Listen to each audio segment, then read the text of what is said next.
How are you? Nice to see you again. Yeah, very well. Nice to see you. Thank you very much. No mocking me before you sit down. Take a seat. You can be on green, and we have cameras here as well. That's interesting. And did you want to go on there, and then you sit down there? That'd be lovely. No worries. How are you, by the way? Very well. I'm all good. Do you always travel with 17,000 people? I try not to, but it kind of happens, unfortunately. It's a big campaign we're on. Tell me about it. We've all got a big job. It's the World of Vision. Vodafone sponsored World of Vision. World of Difference. And we're basically trying to place 500 people in different charities around the country.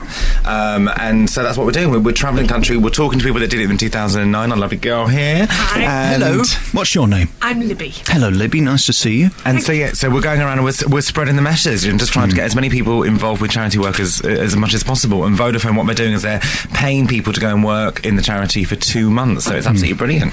I want to talk about you, but firstly, let's explain what's going on. We've got 17,000 cameras. Who are they? What are they for? And have I signed a release? I don't know. You tell me. I have no is clue. the answer to that. And no, Right. I won't be. Look at this face. This is not a face that needs to be on TV. Alex, stop it right now. You've got a great face. I'm not having a word of it. We last met at the Lion King thing. Do you remember that? We Yes, had a lovely I do. day, and it was an amazing performance, and everybody wants to talk to you. We're really curious about you. I've had so many texts and calls. People genuinely love you, don't they? Well, that's very nice. Is it wrong for me to say yes? I don't want to sound arrogant, but, I'm very lucky because, I think I make good TV shows about good, real people, and I think there's a certain amount of ownership that comes with that. So it's nice to be a voice of the nation. I know when we first met, you cringed because I am ginger. Stop that. You can't say that. That's malicious. I'll get you done for slander. You can't say that. Well, I know I'm a tribute to Burton's, but the thing about me is I try my best, but you can't polish a turd, and you have to make the best of a bad job. That's my saying. You might not be able to polish a turd, but you can sprinkle glitter on one. Can you? That's what you do so well. I've read your book, and the thing about it is we've had the same upbringing. I was a fat child and still now think I look like Rick Waller. In your head, how do you think you come across now? Have you dealt with all that? Do you know what? I think we're always dealing with our own self-belief and our own self-image, and I don't think we ever are going to be in a space where we feel entirely confident about ourselves, which is why I enjoy doing the job that I do, because I meet real people that are going through real issues, and I learn something every single day with the people that I'm with. So it's an ever turning circle, isn't it? I think women more than anyone really love you because you've made people who don't necessarily look like Victoria Beckham feel attractive. Why is that so important to you, to make people realise that actually Victoria isn't normal? About 3 stone heavier, 4 stone or 5 stone heavier is normal. Yeah, I think we need to be very, very careful about what language we use with that, because if we turn around and say Victoria isn't normal, there are a lot of women out there that are very slight, that is how their body is naturally formed. I think that we need to be very, very careful about belonging to a sense of community, and that women need to feel that they can look different and they can feel unique and not have to feel victimised about it, which is why we make the shows, and they're still fashion shows. They're for everyone. So, for instance, we are on our catwalks, we have different models of different sizes, and we do the makeovers and stuff. So we try to represent absolutely everyone. We're going to get back to volunteering in a minute. We've got 15 minutes left with Gok Wan if you want to get through and speak to him. 0845 303 3333. So many texts saying thank you for empowering them. Would you stand up and let me describe what you're wearing today? Because I know my punters would like to know. You're all in black, which I love. I always wear black because it's good for the man boobs, but you don't have any. Why are you wearing black? Have you been to a funeral or something? No, I haven't. Nearly yours in a moment, if you carry on like that. I like wearing black. I've worn black for many, many years, and yeah, we didn't kind of describe what I was wearing though, did I? You just went black. So come on then. So in your expert opinion, I don't know anything. In that fabulous shirt you're wearing right now, you describe what I'm wearing. I've no idea. Look, you look so good. I'm just a pair of... Look, let me stand up. Right. A pair of jeans and a shirt and some rubbish shoes. I mean, that's as good as it gets. It's a brilliant outfit for radio. It doesn't matter though, does it? Who'd have known that cameras were coming in today? If you'd have said, I'd have put my little sparkly red number on. Oh, I wish you had done.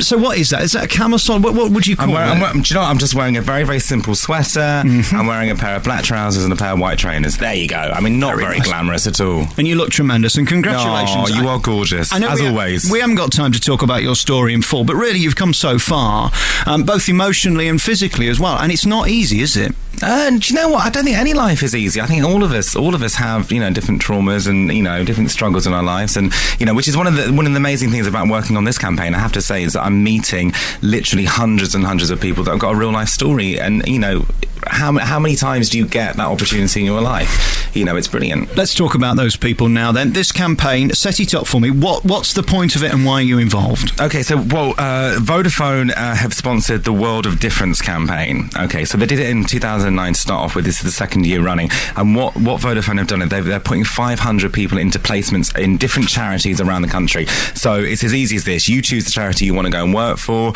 and you have a little word with them. If they agree to it, then you go online, you fill in an application form, and it's as easy as that. If you don't know the charity you want to work for, then you can go onto the charity matchmaker, which is online again. So you just put in your details, and it will recommend different people in your area. And what's really important about this campaign, I think you'll agree with me, Libby, because you did it last year, is that you have the opportunity to work for the smaller charities in your area, not just the big glossy ones that are based in central London. It's because so much help is needed around the country. And the reason I got involved is because I've done charity work most of my life, and it's great now that I'm in a position that I've got a profile that I can put some press into it, but that is working with just one charity. By doing this campaign for the guys, I'm touching at least 500 different charities around the country, and to me that feels amazing. And I know it's a cliche, but you do get out what you put in, don't you? There's something very rewarding about giving something for nothing. Absolutely. And the thing is, there's no point in having or doing the job that I'm doing if I'm just going to keep it all to myself. It's pointless. It means nothing.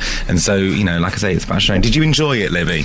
Oh, well, I did. I mean, I've been working for the charity now voluntarily for about 2.5 years, and having this chance to actually spend 2 months just doing nothing else was fantastic. And it wouldn't be the sort of thing that a small charity like Village to Village would ever be able to afford for anyone else to do. Tell us about that charity then. What is it and what did you do? Okay, so Village to Village, it's a small international development charity. We basically support projects in Tanzania, so whether it's helping people with HIV and AIDS or people who are farmers, or even just school kids to sort of expand their opportunities for education. Then what I got to do was to sort of set up a programme to recruit volunteers, both for the UK and to go over to Tanzania to support the projects directly there. So now we've got sort of teams in universities set up who are sort of dedicated. It's amazing. It's amazing. The word, it's brilliant. Just to hear a story like that is just so empowering. And why you? I mean, there are so many celebrities who take and turn up for the free glasses of champagne and don't give anything back. Why does it matter to you so much that you do try and help out? I think my own personal journey when I was younger, if I knew about different charities that maybe I could have sought help with, I think my own personal path would have been slightly different. And you never know that for certain, but I'm making the assumption it would be different. And then a few years ago, I became ambassador of a charity, and I fell in love with it. I fell in love with the work. It means so much to be able to go and do something which feels worthwhile, because I think that often what we can do is we can get so wrapped up in our own worlds, whether it's kids, jobs, career, money, whatever it is. You sometimes actually forget that you do belong to a community, that it's our nature to go and help people, but you just get so caught up, and we're not bad people for doing that. It's just that we're a massive country. We're very important in the world, and it's everything seems to be engineered at work and money and success. Sometimes the smaller things are the most successful movements for me, and if that is going and doing a day's workshop with a bunch of kids, whether that's going and writing something which is going to help someone or giving somebody a bit of profile, then to me it feels great. And in terms of when you were younger and much bigger than you are now, was anybody there to help? Because it seemed like you were in a very lonely place. What advice would you have for parents today whose kids are big? I think it's about having a path of communication. I think it's about being honest, and I think it's also about supporting each other as well. And my parents were great when I was growing up, and it wasn't as if they weren't supportive. I wasn't supportive with them because I never discussed anything with them. So it's about having that. It's about being vocal about how you feel about yourself, definitely.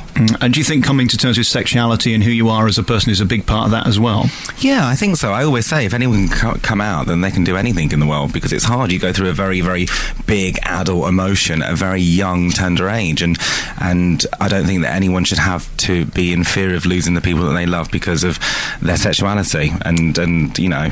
But it's a hard time. There's lots of kids out there struggling, you know. And hopefully some of these kids will benefit from the Vodafone campaign, you know, because there's charities out there that are helping kids coming out, helping kids who have eating disorders, helping kids who are obese. There's lots of them out there. So, you know, again, this is another reason why I'm working with the guys, is because I feel that I can now spread the message. We will give the plug for the website and everything in a moment. I can do that now. It's www.vodafone.co.uk/world of difference. There we go. That'll be £35,000. Emma in Wakefield's text, she says, my question to Gok Wan is, how do you give confidence to young women who have kids and have horrible bodies in their opinion and are lacking in self-confidence? How do you get back on form? I think it's about having a relationship with your mirror. I think it's about, again, being vocal about it. So if you don't like a certain part of your body, if you don't feel entirely comfortable with your skin, your hair or whatever, I think instead of falling into the world of self-deprecation, which is what we tend to do, then I think what you need to do is you need to be very, very honest with that, and parents do have a role to play. And so if your child is suffering, or you detect there is some body dysmorphia going on there, then I think you need to sit them down and have a chat with them and say, it's okay for you to feel like this, what can we do about this, let's work with it together. I've had an offer from a clinic in Leeds to get rid of my gobble. This is a thing that's bothering me big time, this double chin thing dangling here. How do you feel about surgery? Is that okay, or is there other ways? Do you know what? The thing is, I think since I started working on House Look Good Naked, people think that I'm anti-surgery. I'm not about anti-anything. I'm about choice, and I think people need to be given choice. If a nose job or a boob job is going to make you feel better, then I have no right to tell you can't go and do that. What I'm against is women out there being told unless they have the nose job or the boob job, they will never be successful or never be loved or never have friends. You know, and that is what I'm really against. It's ridiculous.